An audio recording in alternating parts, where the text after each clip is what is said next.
Iran berani menggempur Israel, semua mata di dunia ini sekarang tertuju pada itu. Betapa beraninya Iran menghancurkan negara yang menganggap diri dia dikdaya, hancur dalam waktu yang sesingkat-singkatnya. Di sini kemudian Allah tunjukkan melalui tangannya Iran. Tapi Ustaz, dia kan Syiah. Kita membela Palestina dan Gaza, bukan membela Syiahnya.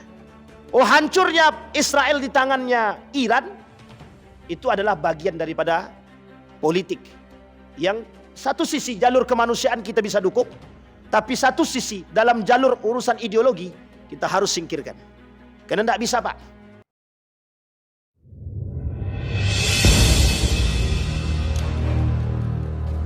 Alhamdulillahi Rabbil Alamin.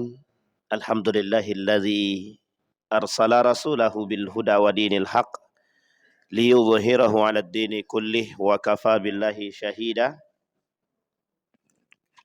Ashhadu an la ilaha illallah wahdahu la syarika lahu wa ashhadu anna Muhammadan abduhu wa rasuluh la nabiyya ba'd. Allahumma salli wa sallim wa barik ala hadzal nabiyil karim. Allahumma salli ala Muhammad wa ala ali Muhammad fil alamin innaka Hamidum Majid. Ya ayuhan nasu attaqu rabbakum alladhi khalaqakum min nafsin wahidah wa khalaqa minha zawjaha wa batha minhuma rijalan katsiran wa nisaa wattaqullaha alladhi tasaaluna bihi wal arham innallaha kana 'alaikum raqiba. Puji syukur kehadirat Allah dengan mengucapkan alhamdulillahirabbil, berselawat kepada Nabi dengan mengucapkan Allahumma salli ala Muhammad wa ala ali Muhammad fil alamin innaka Hamidum Majid. Bapak Ibu sekalian yang berbahagia, bagaimana kabarnya Bapak Ibu, sehat semua? Sehat ya Bapak Ibu? Kalau udah sehat dah aman dah. Yang penting sehat dulu. Baik Bapak Ibu sekalian yang berbahagia, kita coba melanjutkan kajian kita sebelumnya tentang Firaun. Sudah siap mendengarkan Firaun? Yang didengarkan bukan Firaun, tentang Firaunnya. Bapak Ibu yang punya aplikasi Al-Quran, boleh dibuka dalam surat Ghafir ayat 29. Ghafir sampai 35. Kalau sempat kita lanjut dari 36, 37, 38. Maaf, 36, 37. Itu berkaitan. Di dalam kitab Tafsir Al-Munir karangan Wahbah Zuhaili, ulama kontemporer yang baru wafat baru-baru ini. Surat Ghafir ayat 29 atau 28, dari 28 sampai 35, nanti dilanjut 36, 37.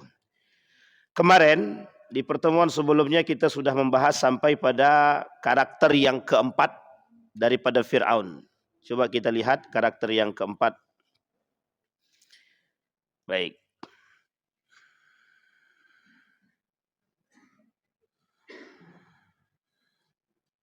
Pada karakter yang keempat itu dalam surat Al-Qasas ayat 4, kita ulang sedikit. Qasas, Al-Qasas ayat 4. Allah berkata, inna fir'auna ala fil ardi wa ja'ala ahlaha syi'an yastad'ifu ta'ifatan minhum yudhabbihu abna'ahum wa yastahi nisa'ahum innahu kana minal mufsidin. Kata Allah, karakternya Fir'aun itu, karakter Fir'aun yang keempat sebelumnya yang kita bahas, itu memecah belah umat. Jadi kalau ada yang suka memecah belah umat, berarti Fir'aun itu. Makanya Israel itu Fir'aun. Israel itu Fir'aun. Fir'aun masa kini. Tenang Ibu-ibu. Baik. Kata Allah dalam Al-Quran, sungguh Fir'aun telah berbuat sewenang-wenang di muka bumi ini dan menjadikan penduduknya berpecah belah. Dikata Allah dalam surat Al-Qasas tadi. Dia menindas segolongan yang dari mereka Bani Israel. Dia juga menyembelih anak laki-laki Kemudian membiarkan hidup anak perempuan. Wa yastahyi nisa'ahum. Humul mufsidun. Atau mereka adalah orang-orang yang melakukan kerusakan. Dalam ayat ini sebenarnya banyak Allah sebutkan. Satu di antaranya adalah cara Fir'aun memecah belah umat. Bagaimana cara Fir'aun memecah belah umat?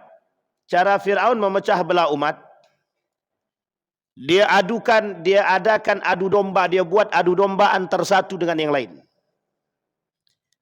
Setiap orang dengan kekuasaan yang dimiliki oleh Fir'aun, atau lebih tepatnya dengan duit dia dan kekuasaan dia.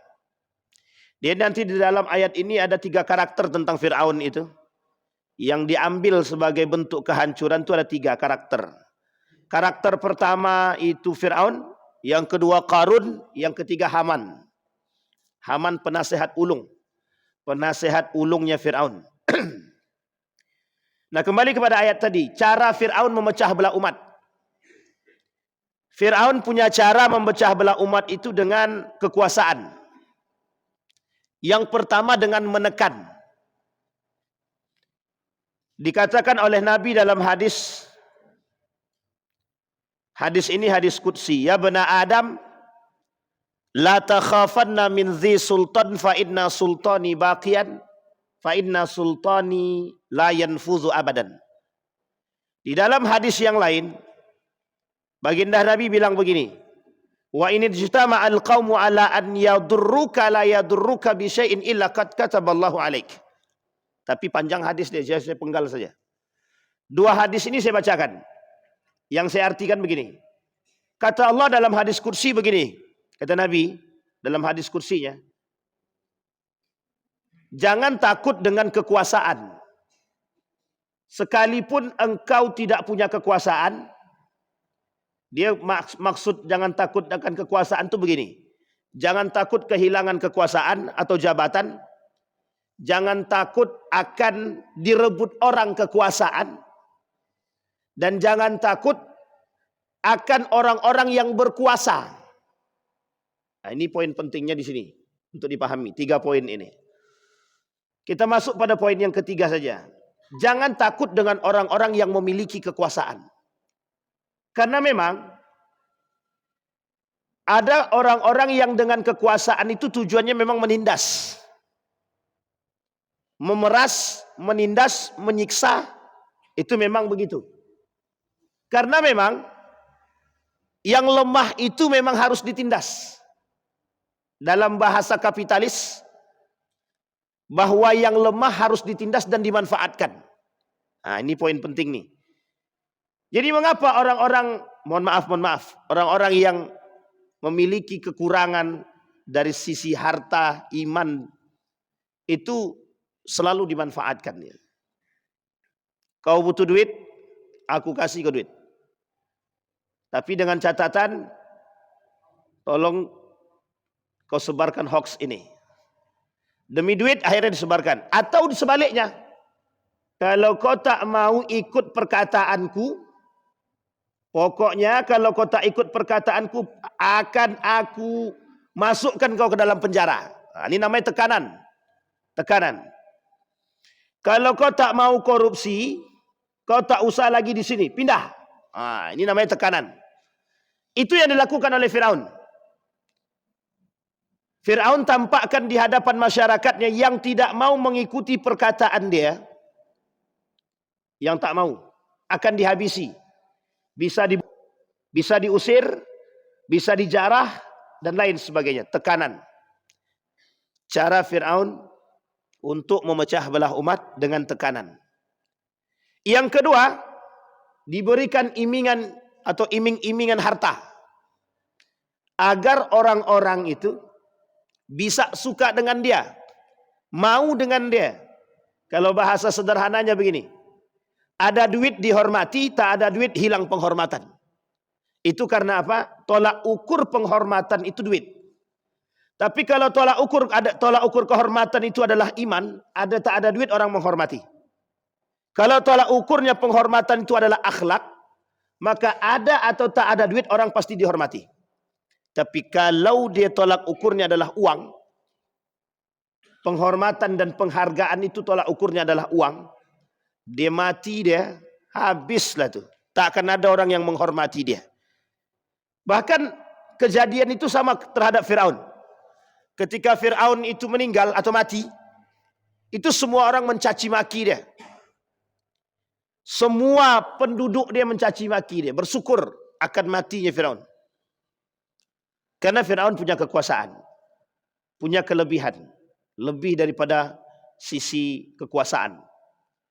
Sehingga Firaun ini salah satu bentuk contoh yang disampaikan oleh Allah dalam Al-Quran tentang karakter pemimpin zalim yang kelak akan menghuni neraka jahanam. Itu disebutkan. Satu di antaranya karakter tersebut, memecah belah umat. Kemudian apa tujuan Fir'aun memecah belah umat? Litad'if, melemahkan kekuatan. Karena Fir'aun ini tahu, orang yang tak suka itu mesti ada. Maka cara melemahkan orang yang tidak suka ini biar tidak memberontak, dipecah belah. Sehingga ketika dipecah belah, Fir'aun tidak perlu turun tangan untuk menghancurkan orang yang tak suka dengan dia. Cukup orang yang tadi, yang sudah dibentuk sama dia, itulah yang akan berkelahi dengan orang yang tidak suka. Artinya gimana? Ada fans, ada haters. Maka si Fir'aun tak perlu menghancurkan haters, cukup yang fans aja yang menghancurkan. Artinya Fir'aun duduk manis saja. Contohnya, misal bapak ibu mencaci maki Abu Janda. Itu yang membela dia banyak. Sehingga fans-fansnya Abu Janda ikut membela, mencaci maki kita. Kita tak suka dengan Abu Janda, maka fansnya Abu Janda tak suka dengan kita. Itu kata Ali bin Abi Thalib, musuh kalian itu ada 3. 2 di antaranya, 1 musuh yang nyata, yang kedua sahabat daripada musuh. Kalau musuh kita ini punya sahabat, maka sahabat musuh ini akan memusuhi kita. Nah, ini poin penting kata Ali bin Abi Thalib. Jadi musuh kita ini banyak. Baik, itu daripada karakter yang keempat. Daripada Fir'aun. Yang dibangun itu Bani Israel.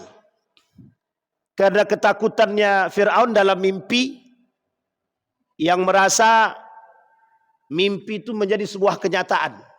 Apa kenyataan mimpi dia yang dimaksud? Ketika Fir'aun dalam mimpi dia melihat kekuasaan dia ini, masyarakat dia ini, rumah-rumah itu terbakar habis. Kecuali tinggal rumah Bani Israel. Ini dalam pensarahan Gus Baha itu. Kecuali tinggal rumah orang Bani Israel. Disinilah kemudian oleh penasehat kerajaan dan ahli tafsir mimpi pada masanya Fir'aun mengatakan, kelak akan muncul dari golongan Bani Israel yang akan menghabisi kekuasaanmu. Atau mengganti atau menggulingkan. Nah, inilah alasannya Fir'aun tetap istiqomah dalam menghancurkan Bani Israel. Bayangkan tuh istiqomah ya Bapak Ibu. Istiqomah. Baik. Kemudian yang kelima, kata Allah dalam Al-Quran dalam surat Ghafir yang tadi kita bacakan. Dalam surat Ghafir. Ya qaumi lakumul mulkul yawm zahirina fil ard. Faman yansuruna min ba'sillahi in ja'ana. Qala Fir'aun ma urikum illa ma ara. Wa ma ahdikum illa sabilar rasyad. Ini merujuk kepada cerita ketika Fir'aun disuruh mendatangkan 2 pilihan. Mematikan atau menghidupkan. Maka kata Fir'aun, kalau aku mau beri petunjuk, bisa aku beri petunjuk. Maka dibawalah 2 orang di hadapan Musa. Yang satu dimatikan, yang satu dibiarkan hidup. Cuma ditantang balik sama Musa. Coba hidupkan yang mati itu. Nah, itu yang dia tak bisa. Maka naik pitam daripada Fir'aun. Nah, nanti pada ayat yang ke-36-37 itu, di situ dia suruh penasehat ulungnya. Ya Haman, ubnili sarhan la'alli ablughul asbab as-samawati wal ard. Haman, tolong bangunkan aku, bangun yang tinggi, aku pengen tahu Tuhannya Musa sekuat apa? Wa inni la azunnuhu kadziba, kata dia.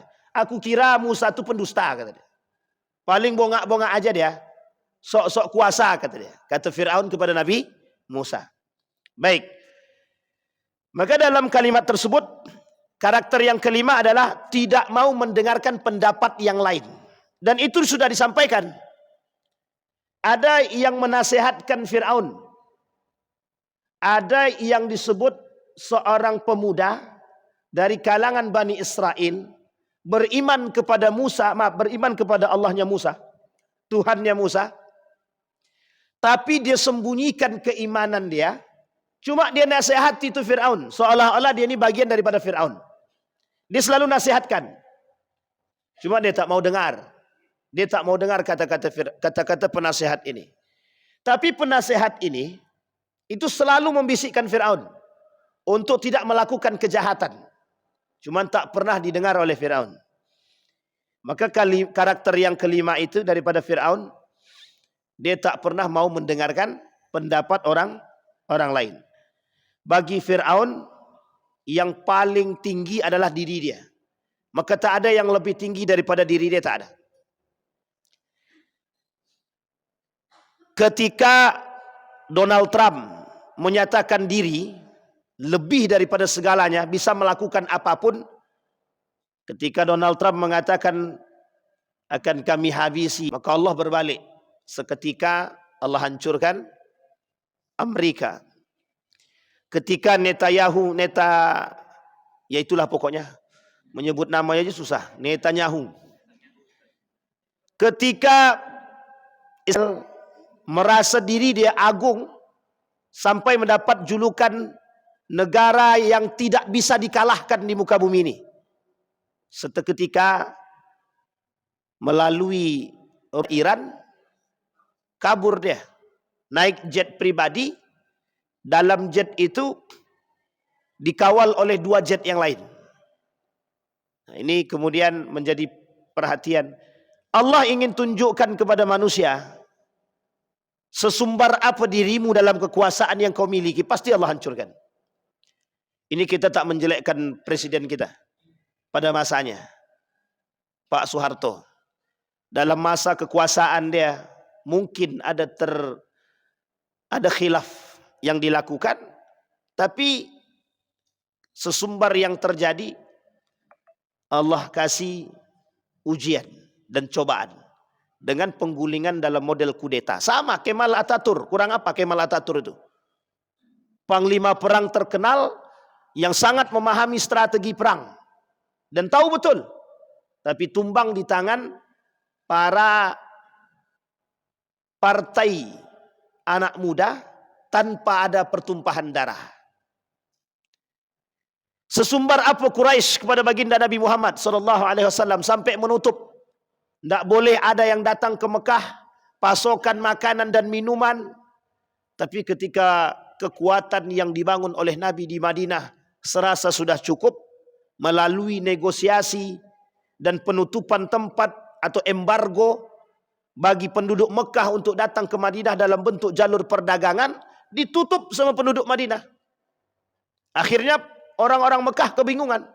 Dibangun komunikasi dengan sekitar Mekah. Akhir yang terjadi, Fathu Makkah, penaklukan kota Mekah tanpa ada pertumpahan darah. Dan ini semua yang merasa hebat akan ditumbangkan. Semua yang merasa kuasa akan ditumbangkan. Babilonia pada masanya, Babilonia, Irak sekarang, pada masanya pernah berkuasa yang sangat tangguh. Sampai Nabi sebutkan dalam hadis itu, 3 kekuatan besar kelak di akhir zaman yang tampak. Bukan Iran ya. 1 Irak, yang kedua Yaman, yang ketiga Syam. Irak itu pengkhianat besar. Mengkhianati Ali bin Abi Thalib, mengkhianati Al-Hasan, mengkhianati Al-Husain. Itu pengkhianat itu. Irak itu pada masanya. Sehingga disampaikan oleh Nabi dalam hadis dia, 3 kekuatan besar Irak ini punya sejarah. Irak ini tak jauh berbeda dengan Iran, punya sejarah atau mental pejuang, mental berperang. Pada masa Babilonia, kekuatan Irak itu di atas. Sampai Irak itu bisa membeli orang-orang Yahudi pada masanya. yang kemudian diajak kerjasama untuk membangun Babilonia ketika itu. Kecemburuan oleh Persia ingin kembali menaklukkan Babilonia, maka Persia yang Iran hari ini pernah bekerja sama dengan orang-orang Yahudi yang sudah bekerja sama dengan Irak itu dalam bentuk pengkhianatan Yahudi. Diambilnya orang Yahudi dari Irak tadi, Babilonia tadi, bersekutu dengan Iran, bersekutu dengan Persia, kemudian dia gulingkan Babilonia. Jadi dua negara ini, Iran dengan Irak ini punya mental perang yang besar, yang tidak boleh kita tutup mata. Jadi kalau prediksinya para ulama, sebagian para ulama memprediksi begini, Iran tuh pasti menang. Nah, itu bahasa kasarnya. Kata dia, ini prediksi ya. Iran tuh pasti menang. Kata dia. Nah, ini karena benih-benih perang dunia ketiga ini dah nampak gitu. Uniknya negara-negara Islam yang tunduk ini belum menentukan sikap sebelah mana. Apakah ke Amerika ataukah ke Rusia, Cina, Iran. Nah, ini kata SBY 5 pemegang kendali dunia dalam urusan perdamaian. Satu di antaranya adalah Rusia, kemudian Cina, Iran, Amerika, Israel. Itu tergantung pada permainan mereka lah. Ini yang disebut dengan model geopolitik. Uniknya Amerika punya proxy war. Perang menggunakan proxy. Iran juga sama. Perang menggunakan proxy. Artinya apa? Model berperang mereka dalam jalur politik ini dua. Mereka menggunakan tangan orang lain untuk memanfaatkan dunia. Sama, begitu juga Iran. Iran juga memanfaatkan perperangan, kemudian dia bisa mendapatkan keuntungan. Dan itu terjadi. Selalu terjadi. Ketika Yahudi berperang dengan Babilonia, dia menikmati saja. Tak perlu energi banyak untuk dikeluarkan. Ketika Persia menang atas Babilonia, itu menangnya tidak perlu mengerahkan tenaga dengan sekuat tenaga. Maka Iran ini punya masa lalu yang tidak boleh kita tutup mata karena memang kekuatan.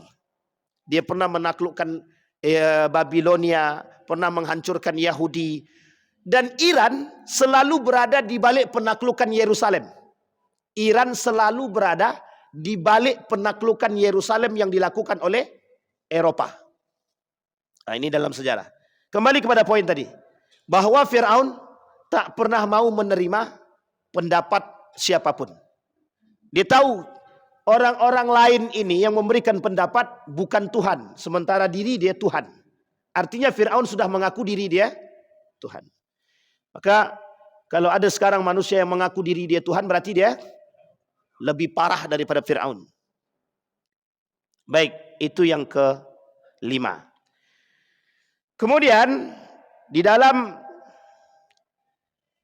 surat Ghafir ayat selanjutnya itu, wa qala alladzi amana ya qaumi inni akhafu alaikum mithla yaumal ahzab. Disampaikan di situ, ada ketakutan terhadap kaumnya akan terjadi perkampungan-perkampungan yang akan mendapatkan ahzab wal azab. Jadi ada ketakutan yang terjadi. Seorang pemuda yang beriman yang menyembunyikan keimanannya terhadap Fir'aun itu, dia kata begini, aku takut kelak Fir'aun dan para pengikutnya ini diazab oleh Allah itu. Bahkan belum sempat dia beriman kepada Allah, mereka sudah diazab.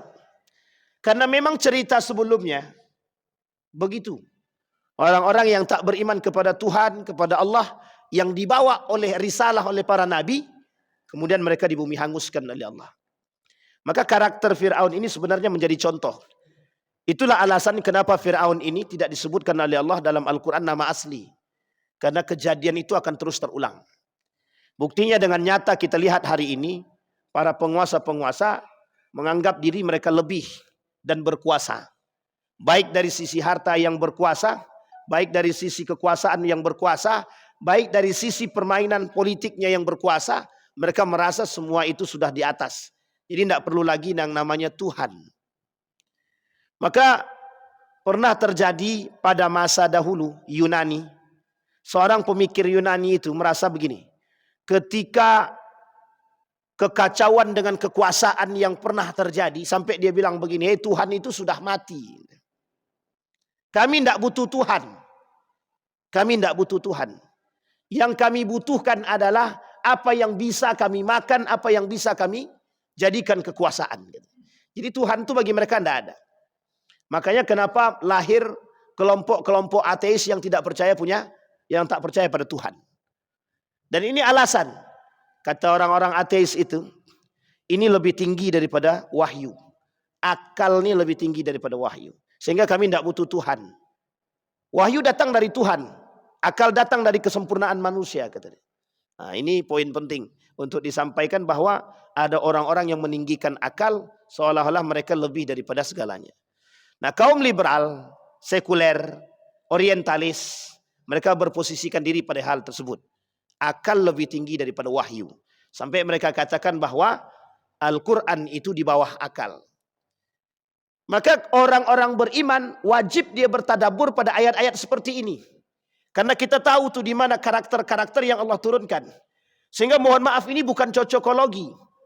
Dan Allah menunjukkan karakter itu untuk manusia berpikir.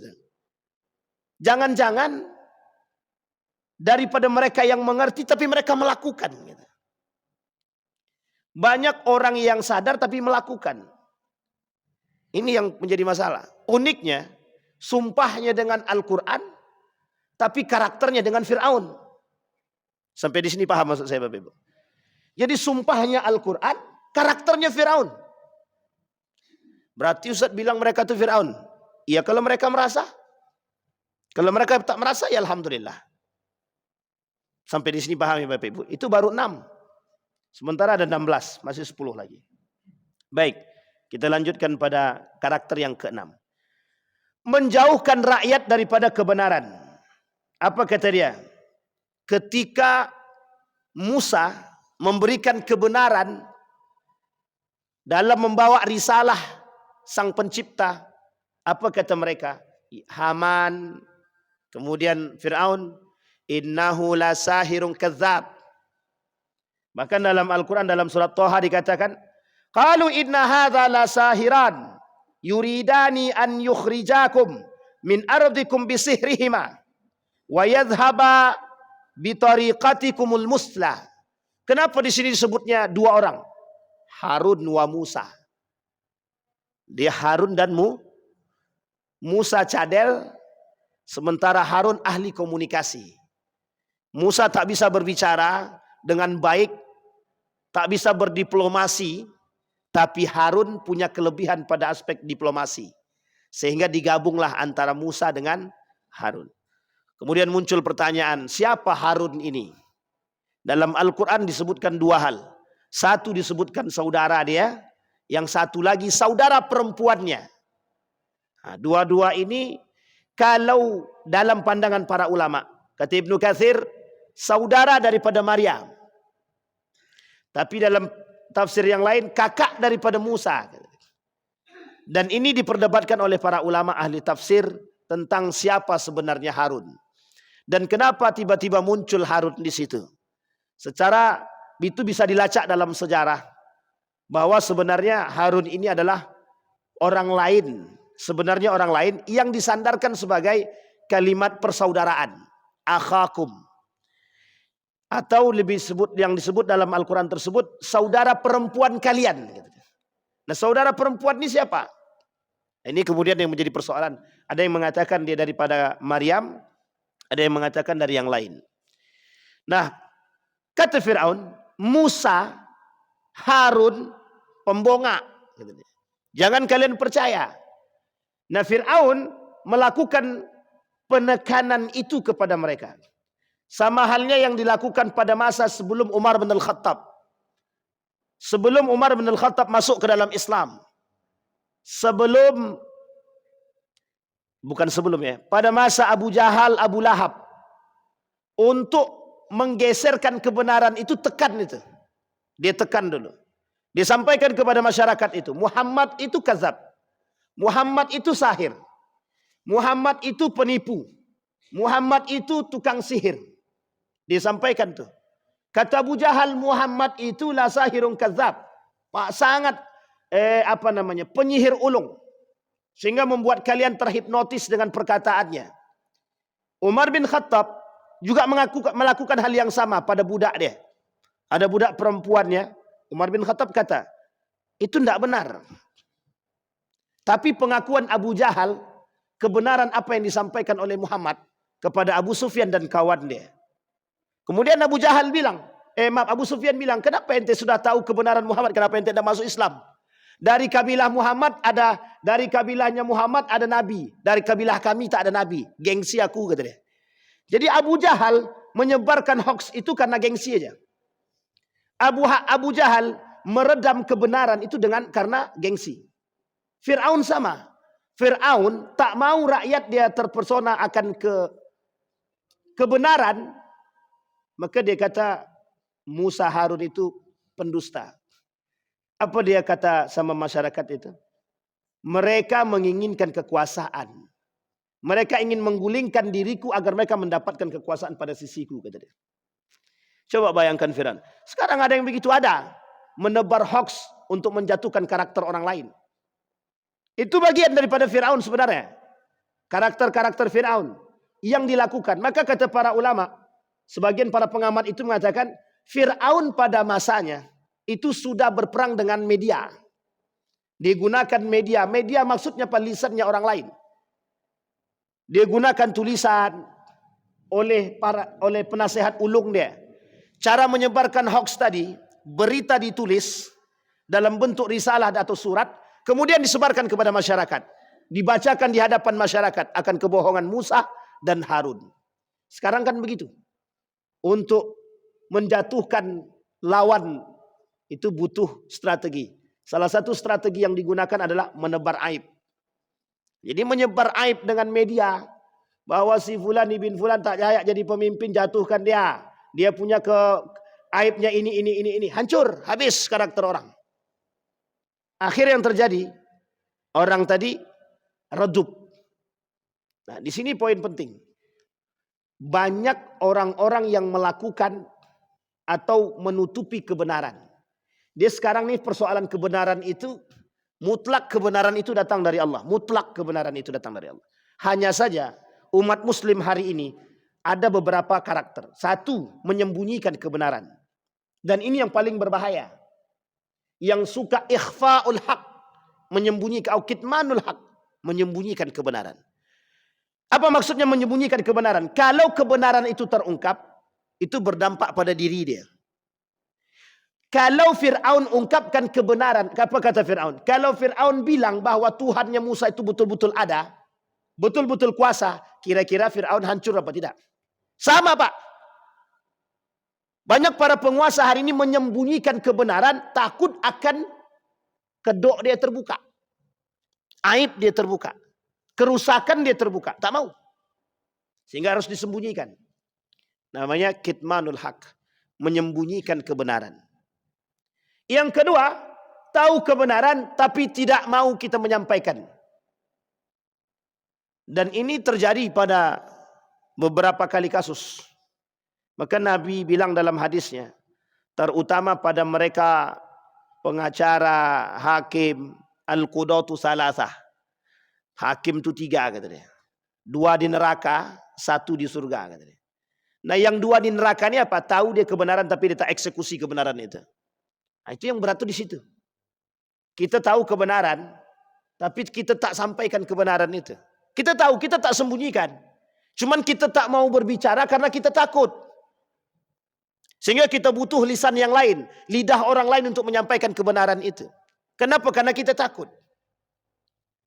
Pertanyaannya adalah, kalau kita takut akan menyampaikan kebenaran, berarti na'udzubillah, tsumma na'udzubillah. Kita masih ada yang kita takuti selain daripada Allah. Ini Bapak Ibu kan kita mengkaji ilmu tasawuf. Apa hukumnya takut kepada selain daripada Allah? Apa hukumnya takut kepada selain daripada Allah? Itu bisa kufur. Bisa kufur. Sekarang begitu. Kenapa ditekan? Untuk menyampaikan kebenaran perlu tekanan. Biar jangan sampai kebenaran itu tersebar, tekan dulu. Sehingga orang tak berani berbicara. Orang tak berani berbuat. Orang tak berani berkata. Inilah kemudian kenapa karakter Fir'aun itu masih ada. Masih banyak orang-orang yang takut kebenaran itu terkuak harus ditekan. Dan uniknya ada orang-orang yang berani yang tak mau menyampaikan kebenaran. Takut. Yang kedua. Yang ketiga, kebenaran itu memang harus disampaikan melalui pribadi-pribadi orang-orang yang berani untuk menyampaikan kebenaran. Dan ini yang hari ini kita sedikit temukan. Kenapa? Lisan kita seolah-olah terjaga untuk tidak menyampaikan kebenaran itu secara terang-terangan.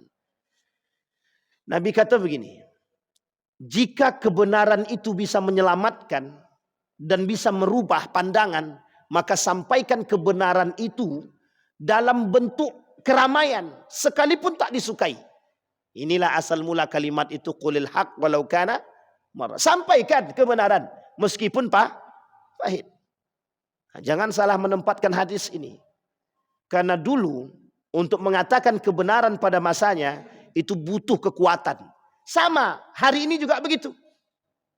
Para Fir'aun yang ada sekarang, kita ambil contoh Bapak Ibu.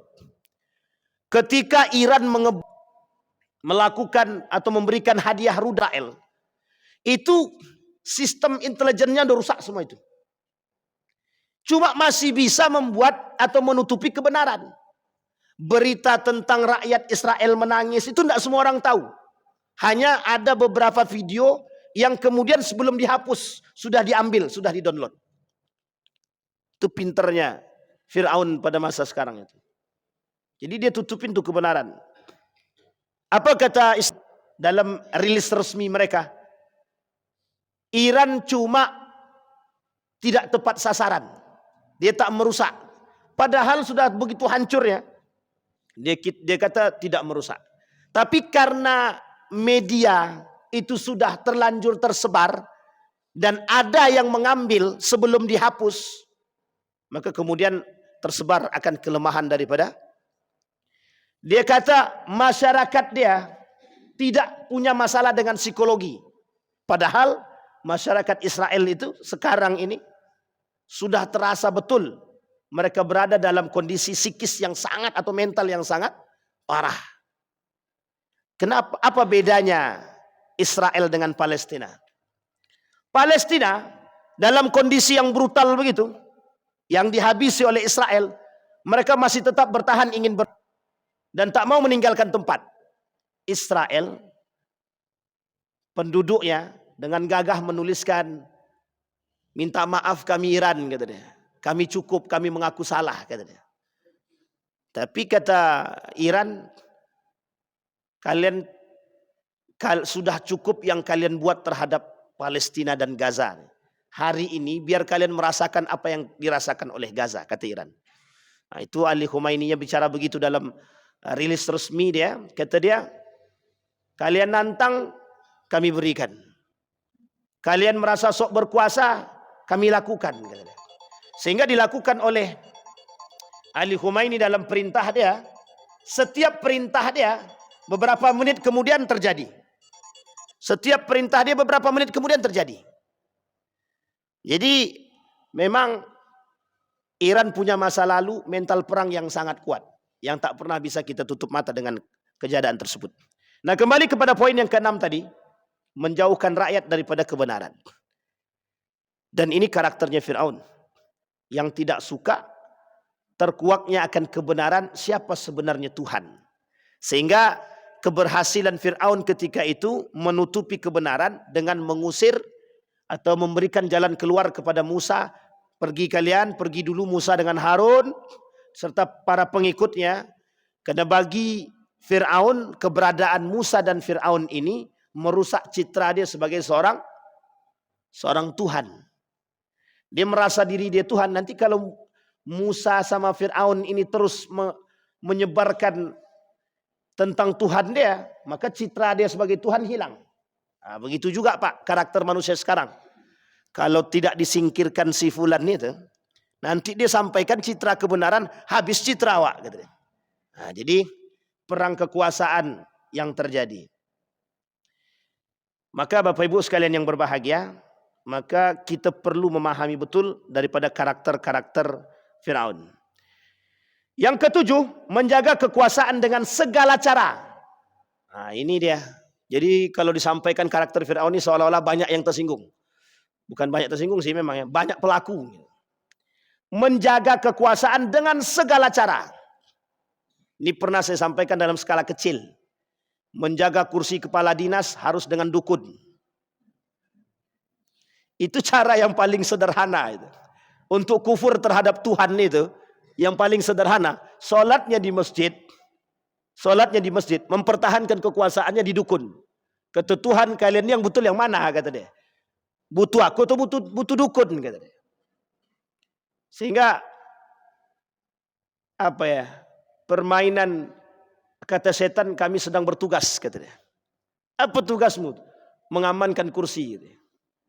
Jadi setan nih, dulu setan tuh tak banyak tingkahnya.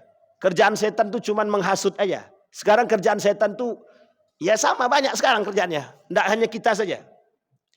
Jadi kerjaan setan tuh mengamankan kursi, mengamankan kekuasaan, mengamankan harta, semua kerjaannya sekarang. Padahal dulu bukan begitu.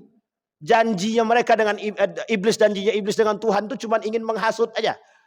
Menghasut biar orang ini menyeleweng dari garis itu. Tapi sekarang nambah kerjaan itu. Setan, iblis dan jin itu tambah kerjaan. Kasihan betul dia. Yang harusnya hidup di malam hari, sekarang siang hari pun harus hidup. Sampai di sini bisa dipahami ya Bapak Ibu ya. Satu. Kemudian menjaga kekuasaan dengan segala cara. Diktator, otoriter. Protes, tembak. Protes, malam hilang. Ini gitu. Pernah terjadi masa kelam itu di kita. Mungkin bapak-bapak yang merasa, kami yang muda-muda nih, masa itu masih hidup. Masih lah sih. Tapi belum besar betul lah kan gitu. Masih kecil.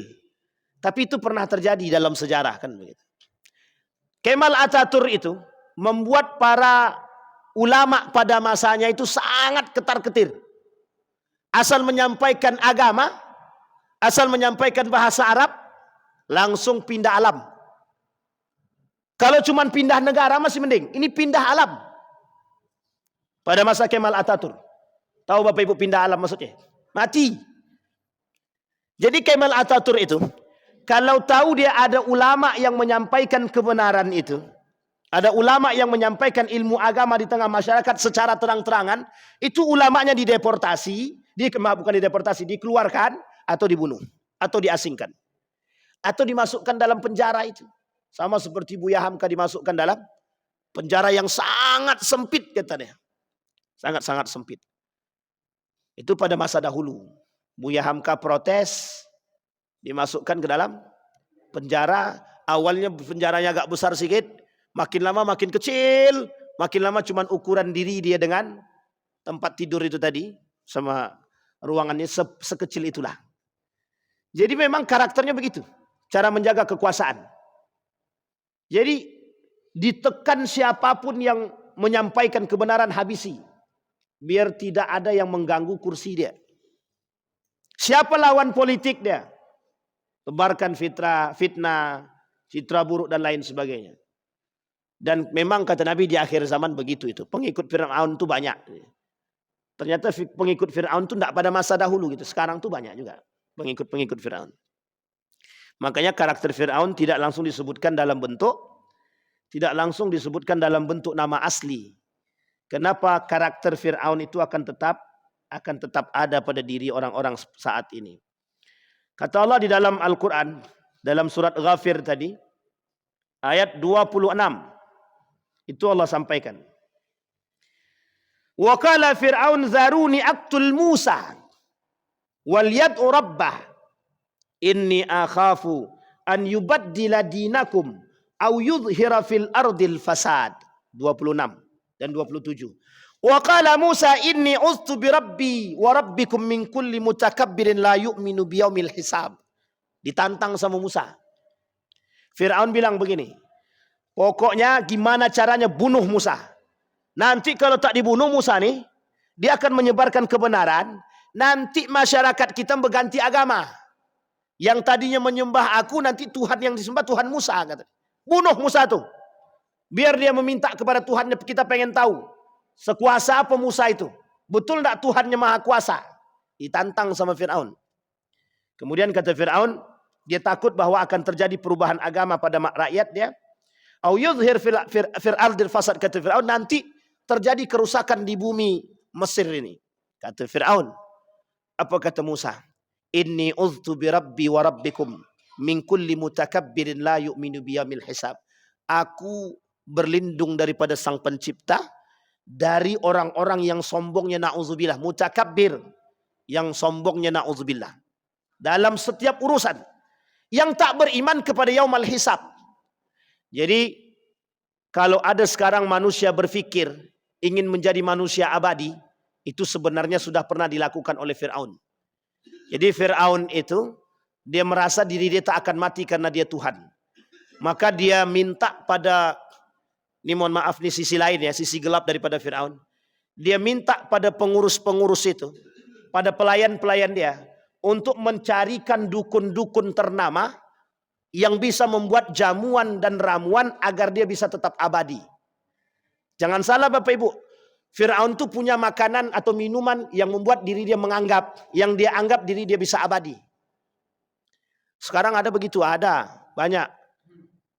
Sekarang ini muncul ide dan gagasan dalam dunia teknologi, ingin menciptakan manusia abadi. Ingin menciptakan manusia abadi. Tapi itu mungkin tak terjadi. Karena manusia abadi habis. Baik, itu yang ketujuh. Jadi apapun cara oleh Fir'aun akan dia lakukan, yang penting posisi dia aman. Termasuk harus yang dilakukan oleh Israel sama. Israel ini yang penting bisa mendapatkan posisi, yang penting bisa mendapatkan Yerusalem, yang penting bisa mendirikan Yahudi State, negara Yahudi, gimana pun caranya, kami harus rakyat Palestina itu. Ini Bapak Ibu pernyataan resmi daripada rahibnya Yahudi. Apa kata rahib Yahudi? Seorang wartawan asli Yahudi Eropa datang berkunjung ke Israel. Dia wartawan. Mungkin dalam hati dia masih ada nurani. Sehingga kata wartawan tadi, tidakkah kau sedih melihat anak-anak Gaza yang menangis? Di mana hati nuranimu? Apa jawaban Rabbi tadi? Rabbi apa rahib ya? Rabbi ya. Apa jawaban dia? Jawabannya sederhana. Mereka membunuh rakyat itu, orang-orang yang berdosa dan zalim itu pahala bagi mereka, katanya. Sama pada masanya begitu. Bani Israel juga begitu dulu. Pernah terbesit karakter begitu dalam karakternya Bani Israel. Untuk menghancurkan rakyat-rakyat Palestina itu. Karena butuh tempat. Karena mereka ilegal, nggak punya tempat. Sehingga sampai hari ini, dengan jejaring yang mereka miliki, mereka merasa berkuasa. Di setiap tempat ada jaringnya. Ada jaringnya. Maka kalau kita rujuk kepada sejarah, Israel itu sebenarnya tidak ada. Yang ada nih Yahudi. Israel sekarang ya, bukan Bani Israel. Allah cuma sebut dalam Al-Quran itu Bani Israel dan Yahudi, bukan Israel sekarang. Makanya sebagian para pengamat itu mengatakan Yahudi, Zionis itu yang lebih. Kita yang kita lawan juga Yahudi, bukan Israel. Kita di akhir zaman juga Yahudi, bukan Israel. Tapi apakah Yahudi ini Israel? Apakah Israel ini Yahudi? Itu kemudian tergantung cara pandang kita saja. Karena memang yang membantu Israel ini, itu juga orang-orang Yahudi. Jejaring Yahudi yang ada di beberapa negara. Jadi Bapak Ibu sekalian yang berbahagia, ketika John F. Kennedy dibunuh, itu karena John F. Kennedy ingin melepas diri dari Yahudi. Cuman karena tahu keinginan John F. Kennedy ingin melepaskan diri daripada kongkongan Yahudi, itu kemudian John F. Kennedy balik dari Indonesia, dijemput oleh ajudan, tak balik lagi ke rumah. Sudah pindah alam. Jadi saking seriusnya mereka itu untuk mengamankan. Kenapa? Karena kalau John F. Kennedy waktu itu melepas diri daripada Yahudi, maka ada kemungkinan perlawanan yang akan dilakukan oleh John F. Kennedy terhadap mereka, menyingkirkan kekuasaan.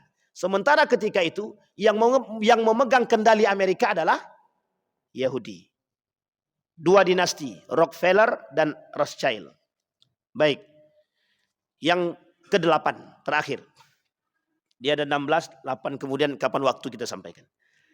Yang ke-8, anti reformasi. Anti perubahan.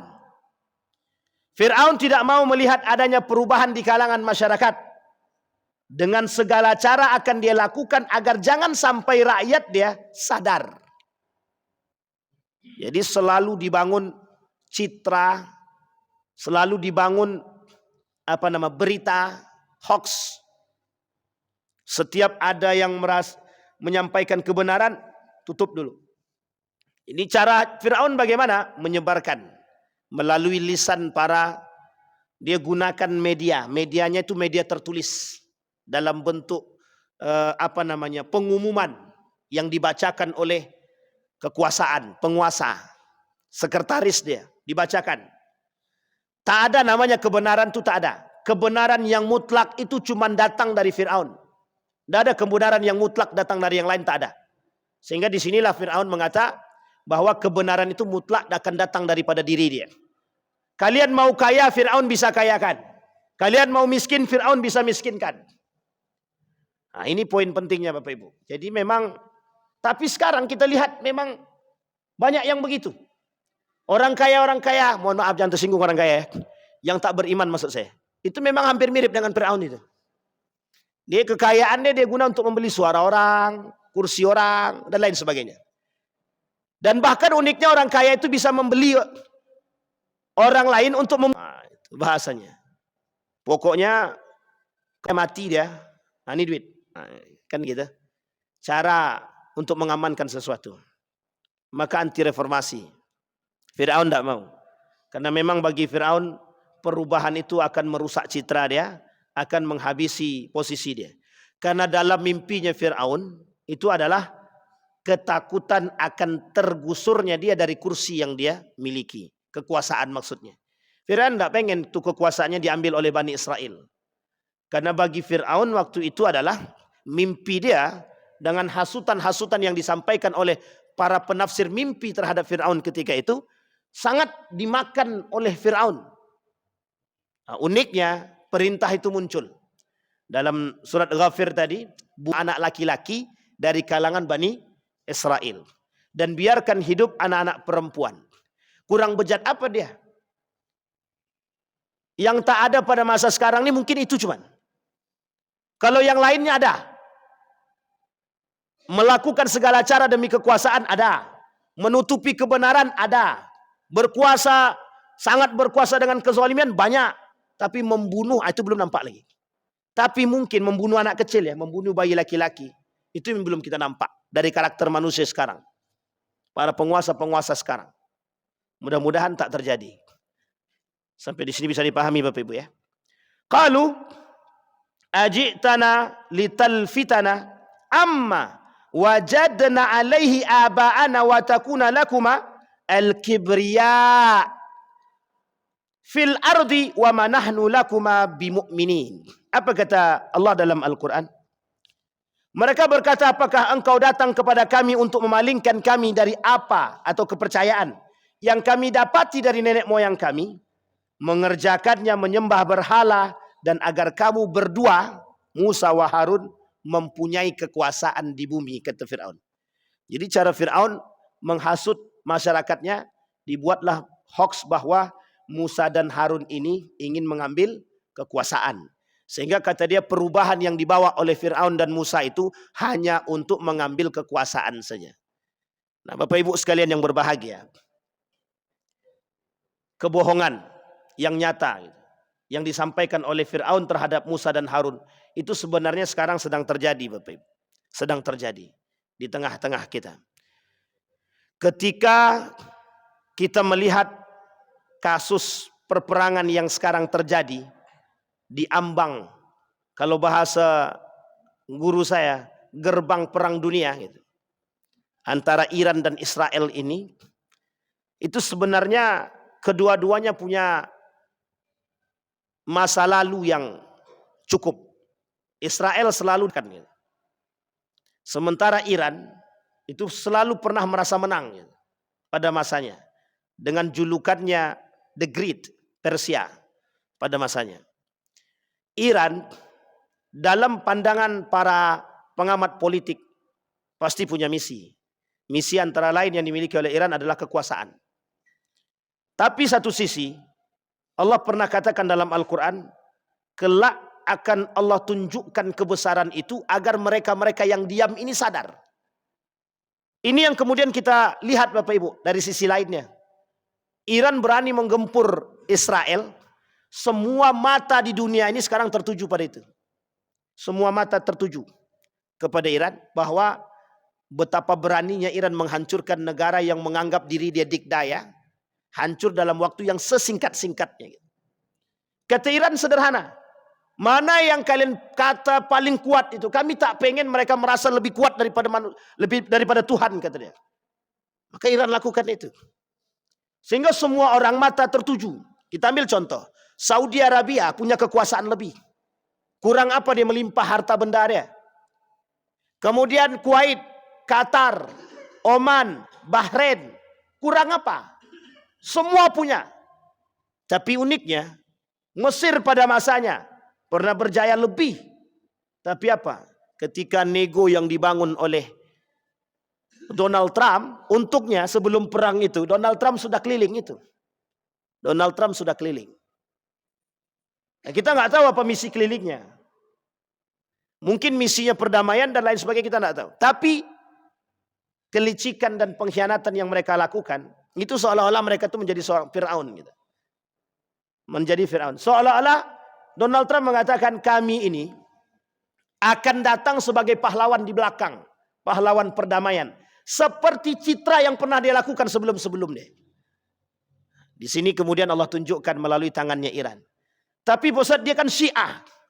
Kita membela Palestina dan Gaza. Bukan membela Syiahnya. Kita membela Palestina dan Gaza. Oh, hancurnya Israel di tangannya Iran, itu adalah bagian daripada politik. Yang satu sisi jalur kemanusiaan kita bisa dukung, tapi satu sisi dalam jalur urusan ideologi kita harus singkirkan. Karena tidak bisa Pak. Sekarang ada yang mau menghancurkan, tak ada yang sanggup selain daripada Iran. Akhirnya alhamdulillah sekarang dibantu. Yang membantu pun Cina dan Rusia. Termasuk ada negara kecil yang disebut dengan Yaman dan Turki. Tapi dalam sejarah begitu. Dalam hadis Nabi juga begitu. Satu Irak punya kekuasaan yang kemudian kekuatan Irak itu kata para ulama jangan digubris karena dia bagian daripada pengkhianatan. Yang kedua Yaman. Yaman dia tak terlalu berkuasa tapi selalu membantu. Nah ini dia Pak. Dan yang terakhir, pejuang-pejuang yang sesungguhnya nanti akan muncul dari Syam, Palestina, Yordania, Suriah, kemudian Libanon, Yerusalem, itu Palestina. Maka kelak pejuang-pejuang itu akan lahir dari situ. Nah Bapak Ibu sekalian yang berbahagia, dari 8 yang sudah kita sampaikan karakternya Fir'aun ini, itu Bapak Ibu tengok sendirilah. Ada enggak karakter itu terhadap manusia hari ini? Yang ditakutkan oleh Allah itu, bukan ditakutkan oleh Allah, yang ditakutkan oleh para ulama itu, yang dikhawatirkan oleh Nabi itu adalah munculnya orang-orang yang mungkin tak mengaku Fir'aun, tapi karakter dia sudah seperti Fir'aun. Bahkan yang lebih berbahaya lagi, Fir'aun itu bukan hanya secara global. Fir'aun itu ada dalam rumah tangga kita. Nah, ini dia yang takutnya nih Pak. Entah itu Fir'aunah atau mungkin itu Fir'aun saja. Tahu Fir'aunah maksud saya Pak? Ibu-ibu jadi Fir'aun. Atau bapak-bapak yang jadi Fir'aun. Mudah-mudahan kita bisa mengambil ibrah daripada karakter-karakter Fir'aun.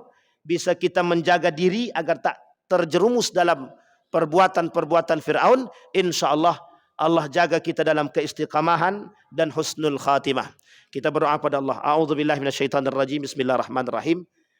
Hamda syakirin hamdan na'imin hamda yuwafi ni'amahu wa yukafi'u mazidah ya Rabbana lakal hamdu kama yanbaghi li jalali wajhikal karim wa azim sultanik. اللهم صل على محمد وعلى آل محمد في العالمين إنك حميد مجيد. يا حي يا قيوم يا فتاح يا عليم يا عزيز يا غفار يا رب العالمين. اللهم فقهنا في الدين وعلمنا التأويل. اللهم انصر من نصر الدين واخذل من خذل المسلمين. اللهم انصر إخواننا المجاهدين في فلسطين وفي غزة وفي كل مكان.